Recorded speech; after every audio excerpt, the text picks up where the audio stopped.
Salve, ouvinte da T, tudo bem? Estamos chegando com mais uma edição do nosso Pode T e hoje falando sobre agronegócio com Gustavo Ribas Neto. Tudo bem, Gustavo? Bom dia, tudo bem? Tudo bem que você Bom tá dia. de olho aí, hein? Muito Eu tô de olho que importante. você pôs um relógio ali, né? Não sabia? Não, não é um relógio, não. É para gravar o nosso papo aqui. Ah, é um gravador. pra Achei que era um depois eu cronômetro. ouvi-lo. Não, não é um cronômetro, não.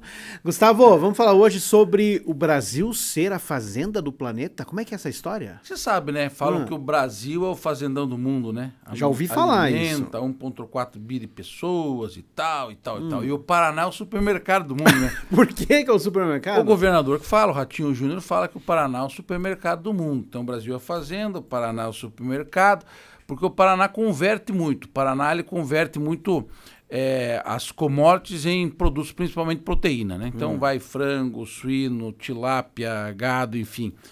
Mas o que acontece? Cada vez que dá uma chacoalhada nessa pelo mundo afora, o Brasil entra em pânico. Porque a gente é o fazendão do mundo, desde que venha lá adubo, né? Fósforo, potássio, né? Nitrogênio, né? Ureia. Cálcio é produzido aqui, né?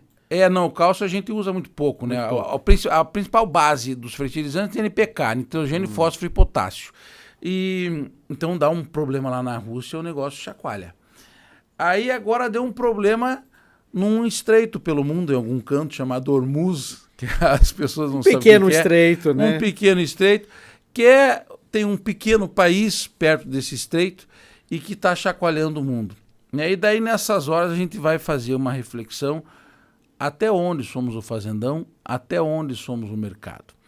E há alguns dias a gente já fala com frequência na questão do principalmente fósforo e potássio, das grandes reservas que o Brasil tem e não explora, né? E a gente deveria estar explorando, a gente tem uma dependência muito alta dos produtos estrangeiros, né? E a hora que a gente tem, por exemplo, nossas fábricas de ureia, agora ativamos uma aqui em Araucária, mas a gente tem também muita dependência externa.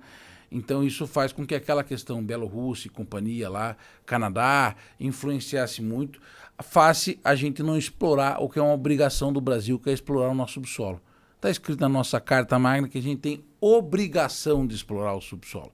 E a gente não explora o subsolo nitrogênio, fósforo e potássio, e a gente não explora o subsolo no petróleo. Puxa. E a gente tem outro tipo de exploração, que a hora que a gente fala do óleo diesel, aí está indo nas casas de 7,50, a gente falando em 8, falta, não falta, vamos ter abastecimento, não vamos ter abastecido, enfim, toda essa conversa, a gente vê que a gente tem uma solução brasileira sensacional e que a gente não é capaz de colocar a nossa solução em campo, que chama-se etanol. Então a gente tem carros flex. Esse sim é nosso, né? Esse é nosso. Temos carros flex, mas não temos trator flex, não temos caminhão flex, não utilizamos etanol em caminhão, em tratores, enfim. Ônibus também não tem, né? Ônibus também não. Temos iniciativas já, temos a tecnologia para utilizar em tratores, mas eu acho que alguém, em algum canto, está segurando esse negócio. Não permite que o Brasil avance. A gente tem uma grande empresa do agronegócio, a Raízen, né, trabalha com principalmente álcool, né? E a Raízen é a maior recuperação, né? Eles estão tentando fazer uma extrajudicial do Brasil, 60 bi de reais. E essa recuperação em cima de uma indústria que trabalha com açúcar, etanol, álcool, né, e energia, fonte de produção de energia, seja solar, seja fotovoltaica, enfim, seja eólica. Então a gente começa a ver até onde o Brasil não está aproveitando mais uma vez o tal do cavalo encilhado, né? As pessoas falam, o cavalo encilhado você tem que montar, senão ele passa. E o Brasil está passando o cavalo encilhado porque a gente não investe em coisas de longo prazo. A nossa classe política, no modo geral, investe no máximo 2 anos para frente, no máximo 4 anos para frente, não mais do que isso. E aí a gente fala que é um tempo de eleição, né, Gustavo? Estamos entrando num tempo, né? A eleição que tem a cada 2 anos, né? 2 anos, né? A cada 4, né? Para o mesmo cargo. E aí você tem falta o estadista no Brasil, falta a pessoa que vá colocar isso na linha num país que a gente está numa iminência num endividamento muito alto, então a dificuldade cada vez é maior, a gente conseguir avançar nessas pesquisas, a gente conseguir avançar em pesquisas, como a gente fala, mesmo aqui, que vamos ter provavelmente um contorno passando dentro da Embrapa, que é pesquisa do mercado do mundo, já que o Brasil é o fazendão do mundo, o Paraná é o mercado. Vamos tirar a área de pesquisa do centro-sul do estado, né, porque a gente deseja fazer com mais brevidade, com mais agilidade, um contorno com mais rapidez, porque o contrato está mandando e tem que ser feito. Então a gente precisa hoje pensar como a política, a gente que se encaminha para uma eleição, como a gente tem a visão estratégica de futuro.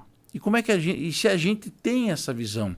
Muitas vezes eu tenho uma visão mais específica de um setor, do agronegócio, que de repente eu não tenho uma visão de outro lado, e que muitas vezes situações como essa do agronegócio se refletem em vários outros locais.